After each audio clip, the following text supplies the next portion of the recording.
Greetings once again, Time Patrollers. Duuz-Diz-Din back again with another chapter of Super Dragon Ball Heroes, the Meteor mission. Previously, Goku, Vegeta, and Future/Xeno Trunks have arrived on New Namek in order to regroup after Klonoa did her best to hold off Ozoto, or at least one piece of him, only for our heroes to encounter another fragment of Ozoto, who turned into the likes of the Ginyu Force first, then Meta Cooler, and then himself, challenging our heroes along the way. Naturally, our heroes powered up more and more and more in order to defeat these formidable adversaries, I say that in quotation marks, and Ozoto surrendered, and gave our heroes a bit of an offering. If they wanted to save their friends, and this is the same offer he's giving to the Xeno version of Goku and Vegeta. If they want to save their friends, they must follow him to the Ozoto Palace. Naturally, this is a trap, but the unfortunate thing is, our heroes don't really have much of a recourse. Any opportunity that they can get to actually save even a few of their friends, they gotta take it. But what traps await them in the Ozoto Palace? Join me as I find out, won't you? For the sake of your friends, push past your limits. I mean, that's all they've been doing. Goku and Vegeta fight for their friend. The mysterious drifting invitation leads to the Ozoto Palace. The full picture will now be revealed. I gotta admit, I kinda want that Ozoto Palace card. It's freaky though. Oh, is it like floating and leading Klonoa? Klonoa seems to be walking through some kind of hellscape, and the Ozoto Palace card merges with a large gooey door. Watching, Klonoa thinks, this must be Ozoto's palace. Oh yeah, what gave it away? God, this thing is freaky to look at. An eye at the top of the door hones in on Klonoa, and Ozoto's voice rings out. You have reached. Oh, I guess it should be you have arrived, Miss Supreme Kai of Time. Welcome to my Ozoto Palace. Your companions have been guided inside first. Ho ho ho ho. Now then, you shall enter too. Klonoa says to herself, stay safe everyone, obviously worried. Yeah, in the anime they arrive together. Sometimes certain elements happen in the anime before the manga. Oh, they're already in the room. Okay. So they skipped over the preamble that the anime had where everyone arrived and they were told to go into different individual rooms and they'd have to fight in order to get their friends back. We just pick up in room 1 where Trunks Zeno is taking on Lord Slug. I had to think of the name for a second. And we see Trunks just slicing right through him, although he just reforms himself. Oh, and then we have Trunks thinking of what transpired earlier where they all arrived. The two Goku and Vegetas and Trunks, where Ozoto told him, this palace has 5 rooms. First, have a duel with a stronger Ozoto at the end of each room. If you don't hurry, I'll eat those who are in my body. I might even digest them completely. Trunks said, I think it's a trap to divide us. And the two Vegetas immediately said, sounds fun, bring it on. Good to know that a Vegeta in any timeline is still a Vegeta. Trunks thinks to himself, the more divided Ozoto is, the weaker he becomes. As he slashes through Lord Slug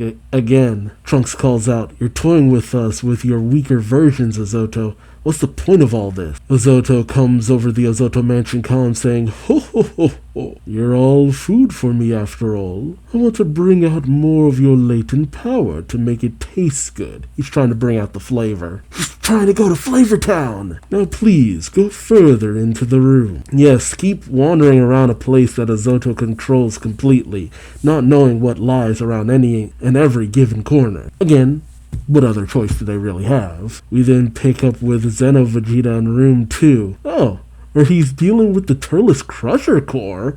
What? Xeno Vegeta is already in his Super Saiyan 4 form. Maybe in Limit Break, it's hard to tell sometimes. And Vegeta just holds out one hand, blasts. He then calls out to the speaker, hey, this is boring. Ozoto comes over the comm saying, you're right, it's not very exciting. Allow me to provide you with a more suitable partner. The remains of the Crusher Core start to reform, taking on the appearance of, Turles. Oh, man, I thought you were going with someone more substantial. This is an even evil power unlocked, long hair, looks like Raditz, but it's Turles.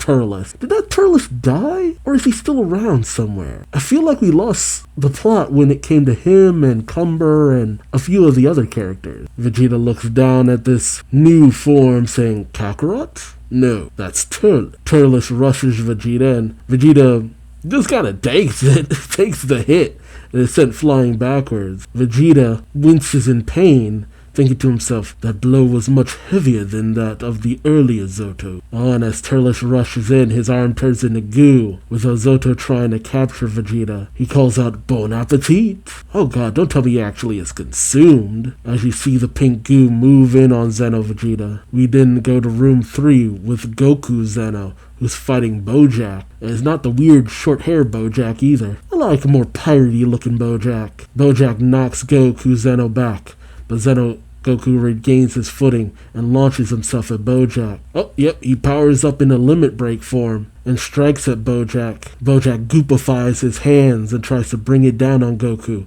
who leaps backwards as the flood of pink goo moves in on Goku. Goku unleashes a blast with one hand. Oh, the heck? He's not using Hakai or something, is he? Oh no, he just blasts away all the pink goo and rushes at Bojack. And he rips through all the pink goo Bojack is possessing with a series of flips and kicks. He kicks at Bojack, who blocks, but then goes in with his fists, with a flurry of blows, just unloading on Bojack. And he's pulling off a JoJo impression. Bojack is sent reeling backwards. Bojack then says, it works indeed. Goku says, I doubt we can go toe-to-toe with each other in our current state. I can't wait to see how strong you are now that you fully merge. The Bojack form then reforms into Zoto, who tells Goku, this wonderful power is increasing further and further. Those in the other rooms are also ripening nicely. It's about time to eat. So he's done playing around. Goku tells him, nobody's going to get eaten by you. Zoto laughs, ho ho ho. The rest of them are also full of high spirits like you. Very soon they will be deliciously devoured by my split cell. Goku laughs, ha, I think you're underestimating them a little bit, aren't you? Vegeta in particular is not someone you can handle. He's strong, and I know his strength better than anyone.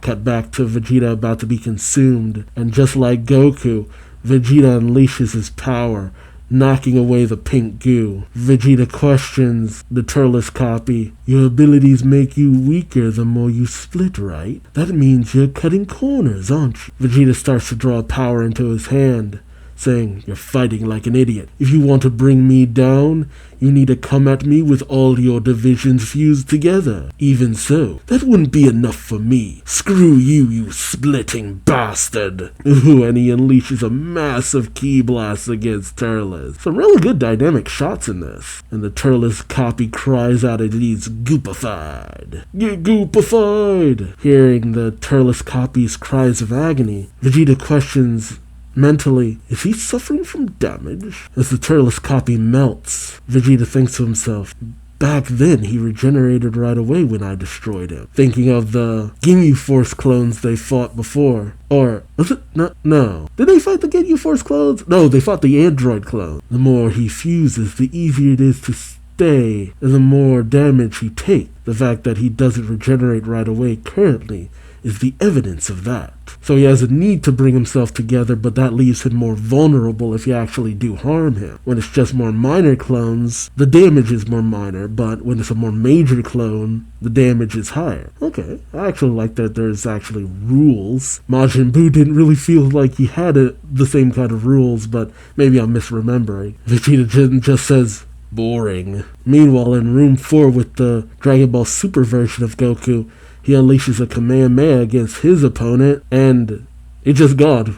We don't even get to see who he was fighting. Zoto comes over to calm, saying, ho ho ho, as expected. Oh, same with Vegeta. The super version of Vegeta, who's in room 5, he just Gallic guns away his opponent, with Zoto also calling out, let's add 10 more to the merge. Oh, okay, these are some interesting matchup. Goku versus Pikkon, while Vegeta versus Janemba.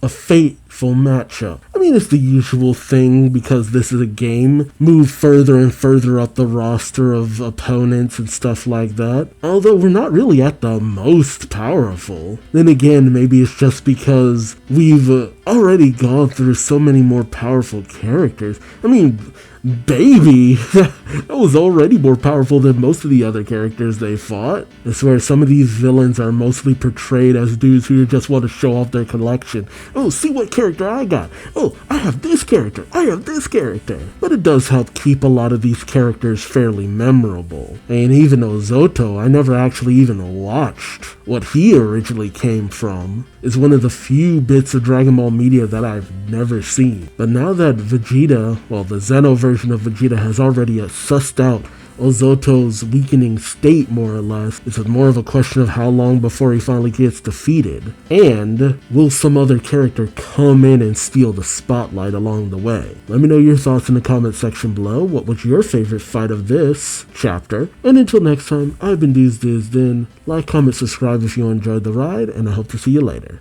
Take care. Bye-bye.